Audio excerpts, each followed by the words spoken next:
யாரு தவறு செய்தாலும் எங்க கழக தலைவர் எவ்வளவு பெரிய பொறுப்பில் இருந்தாலும் அடுத்த நிமிடம் தூக்கி எறிந்து விடுவார் என்பதை நன்கு அறிவோம். பெரிய அளவில் அவரை பிரச்சனைகள் தாக்கும் போது அந்த பணத்தை பெற்று என்னிடம் கொடுத்ததாக ஒரு தவறான கருத்தினை பதிவு செய்திருக்கின்றார். டெப்தா நாங்க யாரும் இன்னும் இன்வெஸ்டிகேஷன் பண்ணியிருந்தாலே கிட்டத்தட்ட ஒரு 80-100 பேருக்கு மேல வருவாங்க போல இருக்குது. ஒரு மாவட்ட செயலர் என்ற பொறுப்பிலே இருக்கிற என்ற காரணத்தை என் மீது ஒரு அம்மாவட்ட குற்றச்சாட்டினை வைக்கின்றார். அதுக்கெல்லாம் பஞ்சாயத்து பண்ணி நான் பணம் வாங்கி தரேன்னாக்கா நான் கட்சியில மாவட்ட செயலாளர் கழக பணியை பார்ப்போம்னா இவர் செய்யற செயலுக்கு நான் உடனே போக வேண்டும் என்று நினைத்தார். ஆனால் அது சாத்தியம் இல்லை. இது அரசியல் தூண்டுதலின் பேர்ல தான் இன்னைக்கு இந்த கேஸ் பதியப்பட்டிருக்குது என்பதை, இந்த குற்றச்சாட்டு பதியப்பட்டிருக்குது என்பதை என்னால் நன்கு உணர முடிகின்றது. திமுக பேனரை தாண்டி இளைய கட்டபொம்மன், நீங்க அதை பார்த்திருப்பீங்கன்னு நினைக்கிறேன். அவர் என்ன இது வச்சிருப்பாருன்னு கேட்டீங்கன்னாக்கா, இளைய கட்டபொம்மன் மாதிரி ஒரு மீசை வச்சுக்கிட்டு ஒரு காரை வச்சுக்கிட்டு அவர் சிம்பல் எல்லாம் போட்டுக்கிட்டு சுத்திட்டு வருவார். அவர் என்ன சொல்ல, இளைய கட்டபொம்மனோட கடைசி வாரிசுனாங்க, எங்களுக்கு அரசு வேலையில கோட்டா இருக்குன்னு சொல்லிதான் மக்கள் எல்லாம் ஏமாத்திருக்காரு. என்னை பத்தி உங்களுக்கும் தெரியும், எல்லாருக்கும் தெரியும். நான் ஒரு டீசென்ட் பொலிட்டிஷியன்ஸ் ஃபர்ஸ்ட் திங். ரெண்டாவது நாங்க படிச்சுட்டு அரசியல் வந்துக்கிறோம். இது மாதிரியான ஒரு சூழ்நிலைகளில் ஈடுபட வேண்டிய அவசியம் எனக்கு இல்லை. மாவட்ட செயலாளர்களுக்கு தெரியும் அப்படின்னு சொல்லி பணம் பறிக்கிறது முழு நேர வேலையா இருக்காரு. கண்டிப்பா டெஃபர்மேஷன் ஷூட் நான் போடுவேன், போடாம விடவே மாட்டேன்.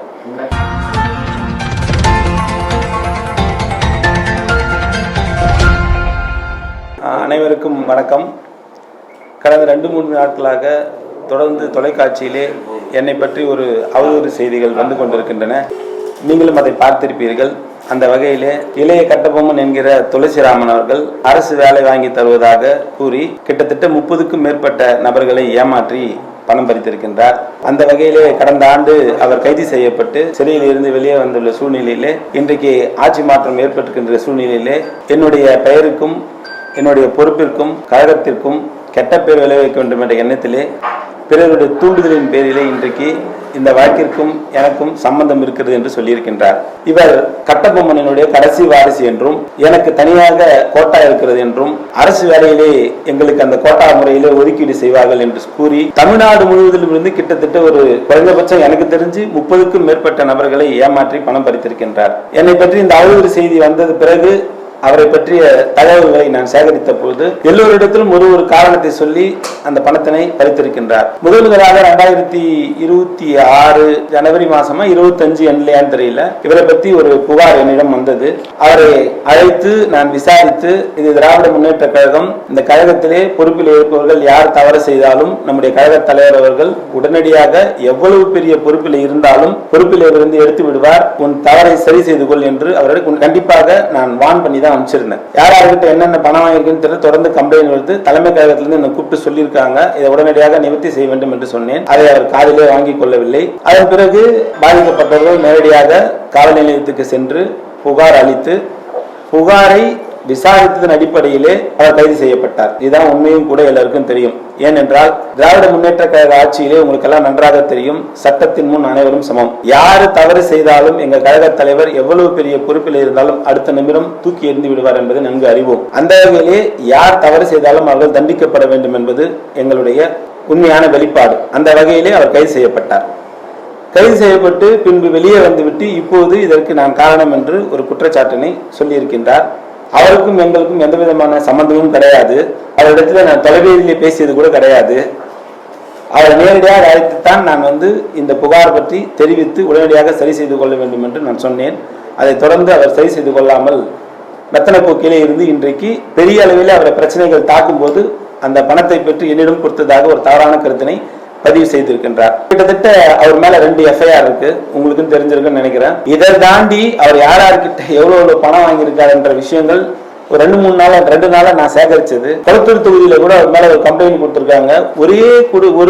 ஒரு டீமை வச்சு ஒரு 23 பேர்கிட்ட பணம் வாங்கியிருக்காரு. அந்த 23 பேர்கிட்ட என்ன வேலை வாங்கி தரும்னு சொல்லி பணம் வாங்கியிருக்காருன்னா, டிஎன்பிசில குரூப் 4ல வேலை வாங்கி தரேன்னு சொல்லியிருக்காரு. இதுல நீங்க செய்தியாளர்கள் கவனிக்க வேண்டியது ஒரு விஷயம், குரூப் 4ல மட்டும் இல்ல எந்த அரசு வேலையிலும் யாரும் தலையிட முடியாது என்பதை நன்கு அறிவீர்கள். அவர் சொல்லியிருக்கிற குற்றச்சாட்டு எல்லாம் என்னன்னு பாத்தீங்கன்னாக்கா, மாநகராட்சியில வேலை வாங்கி தருது. உங்களுக்கு எல்லாம் தெரியும், மாநகராட்சியில இன்னைக்கு எல்லாருக்கும் டெம்பரவரி ஸ்டாஃப் தான், அதுவும் கன்சாலிடேட்டட் பேல தான் எடுக்கிறாங்க, ஏஜென்சி மூலியமா தான் எடுக்கிறாங்க.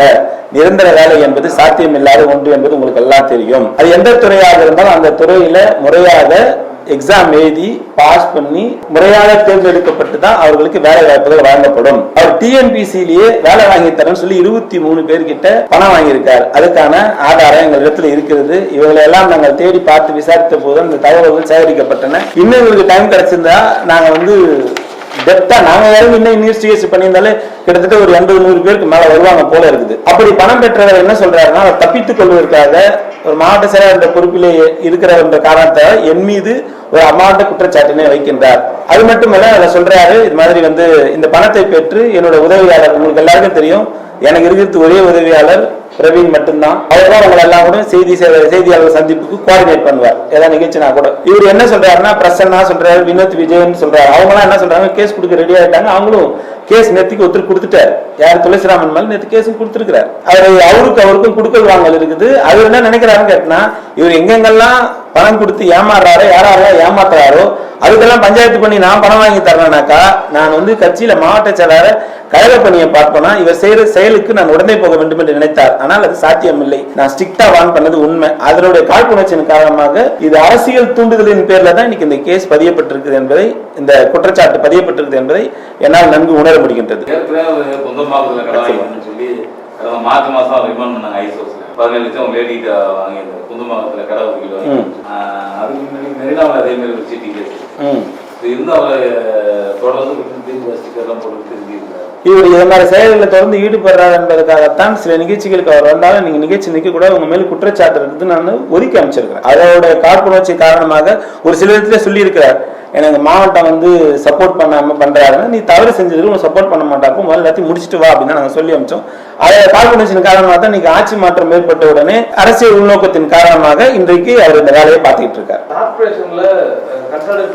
டிரைவர் அசிஸ்டன்ட் வேலை இந்த மாதிரி வேலைகள்லாம் நீங்க வாங்கி தரதுக்கு உறுதியா இருக்குன்னு சொல்லி அவர்கிட்ட நம்பிக்கை கொடுத்ததாகவும், அதன் அடிப்படையில தான் அவர் பணத்தை நீங்க சொன்னதன் பேர்ல பிரசன்னாகிட்டயோ வினோத்துக்கு கொடுத்ததாகவும் கம்ப்ளைண்ட்ல சொல்லியிருக்காரு. இன்னும் சில பேர்ல சொல்லியிருக்காரு, சொல்லியிருந்தாருனாக்கா அதுக்கு என்கிட்ட கொடுத்தேன்னு சொன்னாருன்னா அதுக்கு சாட்சி இருந்தா அவர் ப்ரூவ் பண்ண சொல்லுங்க. நான் சொல்றேன், ஒன்று மட்டும் நல்லா புரிஞ்சு கொள்ள வேண்டும். இந்த இல்லை கடக்க 96 கவர்மெண்ட்டுக்கு அப்புறமா அரசு வேலைகள் எல்லாம் எப்படி நிர்ணயிக்கப்படுகிறது என்பதை நீங்கள் நன்றாக அறிவீர்கள்.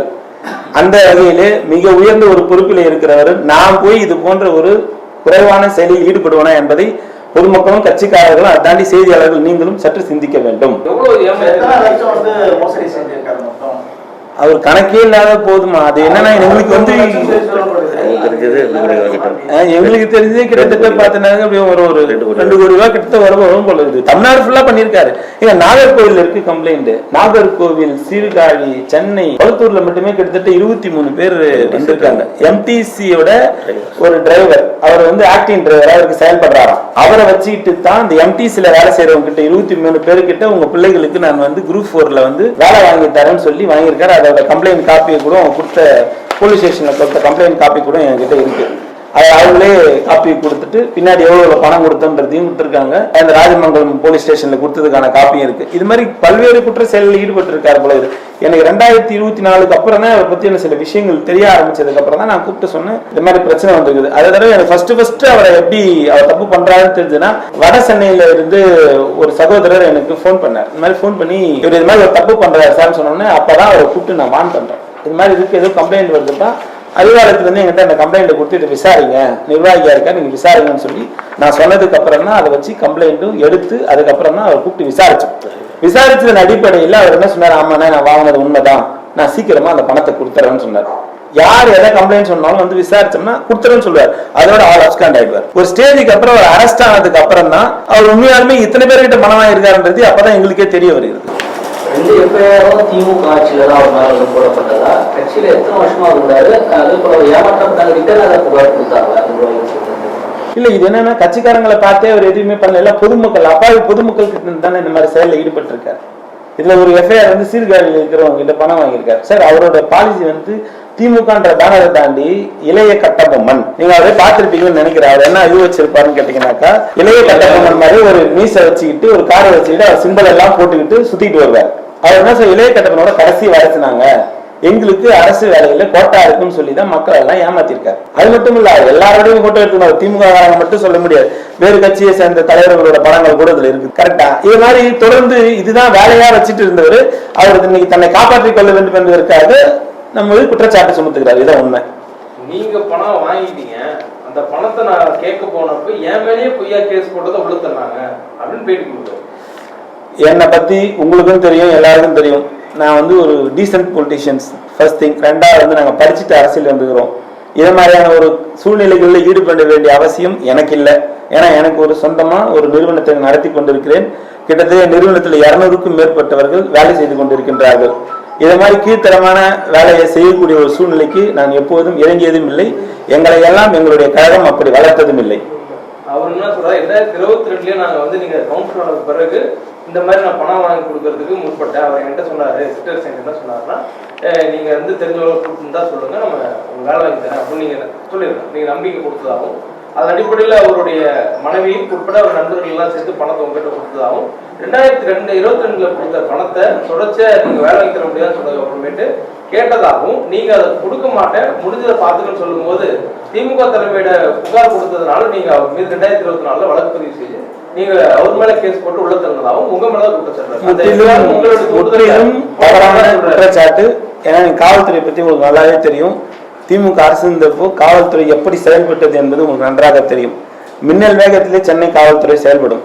அப்படி இருக்கிற சூழ்நிலை யார் குற்றம் செய்தாலும் அவர் மீது நடவடிக்கை எடுக்க வேண்டும் என்பது நம்முடைய முதலமைச்சராக இருந்த தளபதி அவர்கள் விட்ட ஆணையின் பேர்ல யாராக இருந்தாலும் உடனடியாக கைது செய்யப்படுவார்கள் என்பது என்று நல்லாவே தெரியும். அது மட்டுமல்ல, அவர் சொல்ற குற்றச்சாட்டுகளுக்கு ஏதேனும் ஆதாரம் இருந்து அவர் வந்து சொன்னால் நான் சட்ட ரீதியாக சந்திக்க தயாராக இருக்கின்றேன். ஆமா, திமுக உறுப்பினராக இருந்தாரு, கட்சியில பொறுப்புல இருந்தாரு, மாவட்ட பிரதிநிதியா பொறுப்புல எல்லாம் இருந்தாரு. அவருக்கு என்ன வேலைன்னா இந்த படத்தை காமிச்சு எல்லாரோடையும் படம் எடுத்துப்பாரு. இந்த படத்தை காமிச்சு இவர் எனக்கு தெரியும், இவர் எனக்கு தெரியும், இவர் எனக்கு தெரியும், ஏன் கூட ஏன் படம் எடுத்துனாரு வந்து உங்களுக்கு விளக்கம் சொல்ல தேவையில்லை. அப்படிப்பட்ட சூழ்நிலையில இதை காமிச்சு இவரோட இருக்கேன், இவர் மாவட்ட செயலாளர் உங்களுக்கு தெரியும் அப்படின்னு சொல்லி பணம் பறிக்கிறது முழு நேரம் வேலையா இருக்காரு. ஏதாவது 2 நாள்ல இவ்வளவு தகவல்களை நான் சேகரிச்சிருக்கேன். என்ன காரணம், இது இன்னும் காவல்துறை முழுமையாக விசாரிச்சா தமிழ்நாடு முழுவதும் கிட்டத்தட்ட எனக்கு தெரிஞ்சு ஒரு 100 பேர் அவர் மேல கம்ப்ளைண்ட் கொடுக்க தயாரா இருப்பாங்கன்னு நான் நினைக்கிறேன். 2024 24 ஒன்னாயிருக்கு, 25 ஒன்னாயிருக்கு, 25 ரிமாண்ட் ஆனார். 22 இருந்து பணம் வாங்கினதா அவரே சொல்றாரு, வாங்கி கொடுத்ததா. 24 அவர் மேல் நடவடிக்கை, 25 அவர் மேல் நடவடிக்கை. இப்போ அவர் உங்க மேல அந்த பணங்களை நீங்க சொல்லிதான் வாங்க வர்றாரு. என்ன காரணம் நீங்க? ஏன்னா எப்பவுமே உங்களுக்கு தெரியும், யார் ஒருவர் தப்பு செய்தாலும் அவரை கூப்பிட்டு நம்ம வான் பண்றப்போ கண்டிப்பாக நம்ம அவங்க எதிரியா தான் பார்ப்பாங்க. ஒண்ணு, அவர் போலீஸ் அவரை கூப்பிட்டு விசாரிக்கிறாங்க, என்கொயரி பண்றாங்க, எல்லாம் பண்றாங்கன்றப்போ நான் எப்பவுமே என் அலுவலகத்துக்கு யார் எந்த விதமான பிரச்சனை கூட வந்தாலும் நான் அவர்களிடத்துல முதலிலே சொல்லுவது, நீங்க இங்க இருந்து நேரா கிளம்பி காவல் நிலையத்துக்கு போங்க, கூட வேணா வழக்கறிஞர்ல நான் ஒரு வழக்கறிஞர் தரேன், அவங்களை கூட்டிகிட்டு போங்க, இந்த பிரச்சனையை நீங்க போலீஸ் ஸ்டேஷன்ல வச்சு சட்ட ரீதியா சந்திச்சுக்கங்க. உங்களுக்கு அதுல ஏதாவது ஹெல்ப் வேணும்னா நான் ஒரே ஒரு விஷயம் தான் சொல்லுவேன், யார் பக்கம் நியாயம் இருக்கோ அந்த பக்கத்துல நியாயத்தை சொல்லுவாங்க போலீஸ். வழக்கறிஞரை வச்சு நீங்க கேஸை பார்த்துங்கன்னு நிறைய பேருக்கு நான் சட்டத்தின் மூலமாக எங்களோட வழக்கறிஞர் மூலமாக அணியின் மூலமாக நான் நிறைய பேருக்கு அது போல ஒரு செயல்களில் நான் ஈடுபட்டிருக்கேன். பட்டா இஷ்யூ, லேண்ட் இஷ்யூ வந்தாலும் சரி, வீட்டு தகராறு யாராவது வந்தாலும் சரி, மற்ற பிரச்சனைகளோட கொண்டாட்டி புருஷன் பிரச்சனைகள் வந்தாலும் சரி, குழந்தைங்க அப்பாவை அடிச்சிட்டாங்கன்ற பிரச்சனை வந்தாலும் சரி, இது மாதிரி எந்த பிரச்சனைகள் வந்தாலும், குடிபோதையில கலாட்டா வந்தாலும் சரி, உடனடியாக வழக்கறிஞர் ஸ்டேஷனுக்கு அனுப்புவேன், போய் என்ன ஏதுன்னு பார்த்து கிளியர் பண்ணிங்கன்னு சொல்லுவேன். இது ஏன் நான் பாலிசியா வச்சிருக்கேனாக்கா, அதான் நான் சொன்ன ஒரு விஷயம், நாங்களாம் படிச்சுட்டு அரசியலுக்கு வந்துக்கிறோம், ப்ரொஃபஷனல் பிசினஸ்மேன் அப்படின்றப்போ எங்களுக்கு இதுக்கான நேரத்தை செலவிடுற நேரம் தாண்டி அதை சட்ட ரீதியா சந்திச்சுட்டு போட்டோம், யார் பக்கம் நான் இருக்குது ஆக்ஷன் எடுத்துட்டு போட்டோம். இது என்ன இருக்கு? இந்த கம்ப்ளைண்ட் அப்பலாம் அவர் உங்க மேல கொடுக்காம கவர்மெண்ட் மாறினதுக்கு அப்புறம் இப்போ உங்க மேல கம்ப்ளைண்ட் கொடுக்குது. நீங்களே சரியான கேள்வி, அதுவே பதில் இருக்கு. எந்த காழ்ப்புணர்ச்சியின் காரணமாக யாரோட தூண்டுதல் பெற அவர் கம்ப்ளைண்ட் கொடுக்குறாருன்றது கண்டிப்பாக காவல்துறை விசாரிக்கும் என்ற நம்பிக்கை எனக்கு இருக்கு. எனக்கு யார் மேல சந்தேகம்ன்றது கிடையாது. உங்களுக்கு தெரியும் யாருக்காக பண்றாங்கன்றது, அந்த காலப்போக்கில் அதுக்கான விடை தெரியும்.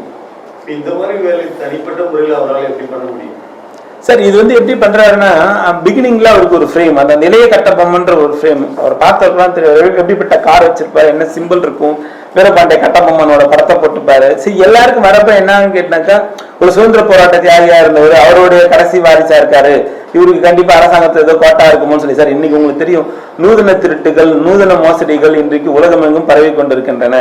இன்னைக்கு டிஜிட்டல் மூலமா எப்படிப்பட்ட ஒரு செயல்களில் ஈடுபடுறாங்க, திருட்டுகள் நடைபெறுகிறது. நம்மளே கொஞ்சம் ஏமாந்தோம்னாக்கா நம்ம கிரெடிட் கார்டுல இருந்து எப்படி பணம் அபேஸ் பண்றாங்கன்றது நம்மளுக்கே கண்டுபிடிக்க முடியல. அப்படிங்கிறப்ப இது மேஜரா பாக்குறப்ப எல்லாருக்கும் என்ன ஆகுதுன்னு கேட்டாக்கா, ஓ கட்டபொம்மன் மாதிரியே இருக்காரு பாக்குறதுக்கு, அவருடைய இளைய வாரிசு தான் பழகுது, இவரை நம்பி இது மாதிரி நிறைய பேர் ஏமாந்து போறாங்க, நிறைய பேர் மோசடியில போறாங்க. ஏன்னா ஆன்லைன் நூதன மோசடியை தாண்டி இன்னைக்கு பிசிக்கலாவே எத்தனை பார்த்துருப்பீங்க, சீட்டு கம்பெனியில் ஆரம்பிச்சு லோக்கல்ல ஃபண்டு பிடிக்கிறவங்களை ஆரம்பிச்சு நாங்களும் நிறைய பிரச்சனைகள் எங்ககிட்ட வரப்பலாம் நாங்கள் சொல்றது நீங்க சட்ட ரீதியாக போலீஸ்ல போய் கம்ப்ளைண்ட் கொடுத்து உங்களை தீர்த்துக்குங்கன்னு நாங்கள் சொல்றோம். சார் உங்ககிட்ட அந்த மோசடி புகாரை நீங்க விசாரிச்சு சேர்ந்த போது இந்த மாதிரி பத்திரிகையாளருடைய சந்திப்பு நீங்க செஞ்சிருக்காங்க இல்ல. ஆக்சுவலி என்னன்னா, அவர் இன்னும் எந்தெந்த குற்ற செயலில் ஈடுபடுறாரு எங்களுக்கு தெரியாம இருந்தது. இப்பதான் நான் சோர்ஸே பண்ணேன், அதான் இன்னைக்கு அடிச்சு வச்சேன்.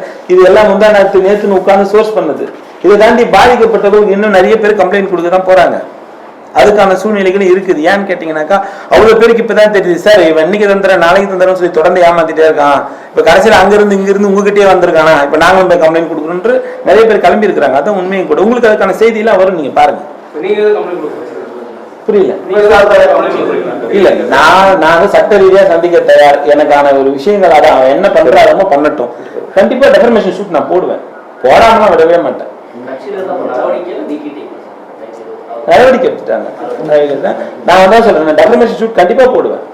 ஏன்னா இது என்னுடைய பொறுப்புக்கும் நான் வைக்கின்ற ஒரு இதுக்கும் எனக்கு ஒரு மிகப்பெரிய ஒரு அவப்பெயரை ஏற்படுத்துற மாதிரி இன்னைக்கு எல்லா செய்தி சேனல்கள்லயும் இது ஒரு செய்தியா ஓடிக்கிட்டு இருக்கு. அப்படி இருக்கிற பட்சத்தில் கண்டிப்பாக அவர் எந்த காரணத்திற்காக எனக்கு மாதிரி சொன்னார் டெஃபர்மேஷன் ஷூட் போட்டு மான நஷ்டம் அவரை கண்டிப்பா நான் போடுவேன். நிர்வாகிகளோட தொடர்பு இருக்கு, அதாவது இந்த மணி கொடுத்தது அப்படின்னு சொல்லிட்டு அவர் பேட்டியில சொல்றாரு. அதெல்லாம் அந்த மாதிரி ஏதாவது உண்மை இருக்கா? இல்ல, நம்ம நிர்வாகிகள் கட்சியில இருக்கிறவங்களும் ஒரு கட்சியில அவரும் பொறுப்புல இருக்காரு, எல்லாம் இருக்காங்க. ஒருத்தர் குத்துல ஒரு கண்டிப்பா கனெக்ஷன் இருக்கதான் செய்யும், இல்லன்னா நான் சொல்லல. அப்படி இருக்கிற பட்சத்துல யார்கிட்ட கொடுத்தாரோ, இப்ப நான் சப்போஸ் உங்ககிட்ட நாங்க அவர் பணம் கொடுத்தாருனாக்கா அவரு தான் உங்ககிட்ட ஒரு பணத்தை கேட்கணும். தவிர நீங்க பணம் கொடுத்ததுக்கு நான் பொறுப்பு என்ன சாப்பிட்றது எந்த வகையில நியாயம் தான் நான் கேட்கிறேன். அதை பார்த்து சரி பண்ணணும். அப்படி இல்லைன்றப்போ ஏன்னாலையோ சார் ஏங்கட்டையோ இல்லது காவல்துறையில போய் அவர்கிட்ட பணம் கொடுத்தாங்க அவர் கொடுக்கணும்னு சொல்லி கம்ப்ளைண்ட் கொடுக்கலாமே. இது போன்ற செய்திகளை தொடர்ந்து பெற நம்ம வேர்ல்ட் பிரின்ஸ் சேனலை மறக்காம சப்ஸ்கிரைப் அண்ட் ஃபாலோ செய்து கொள்ளுங்கள்.